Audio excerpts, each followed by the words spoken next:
Je m'appelle Jane, je suis comédienne et je bosse principalement pour la télé à Mayotte en tant que présentatrice télé et animatrice radio. Et là, je me lance sur le marché métropolitain. À Mayotte, par exemple, donc là où j'ai grandi, on ne sort pas en cheveux.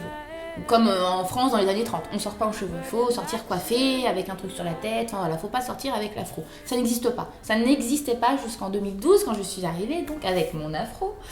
Et que la première réaction, descente d'avion, mais qu'est-ce que tu fais, mais va te tresser les cheveux. Enfin les grand-mères qui me hurlaient dans la rue que j'allais avoir des jeans dans la tête à cause de mes cheveux lâchés, etc. Et puis j'ai gagné un premier point quand j'ai présenté mon émission qui s'appelle C'est la vie en afro. Premier point.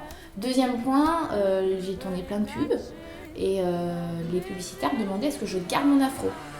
Et ça a été ma petite victoire de me dire si le publicitaire qui fait des 4x3 sur toute l'île veut mon afro, c'est qu'il y a quelque chose qui a été gagné. Et donc une petite victoire sur petite victoire ridicule, parce qu'on parle, c'est quand même assez un peu superficiel, un peu frivole, mais je trouve ça important qu'on voit une fille dans les pubs qui véhicule un message autre que je suis blanche et j'ai les cheveux lisses, achète mon produit.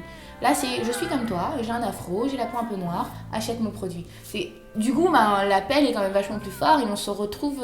Et c'est ça qu'en fait qu'il faut qu'on arrive à faire, qu'on réussisse à faire.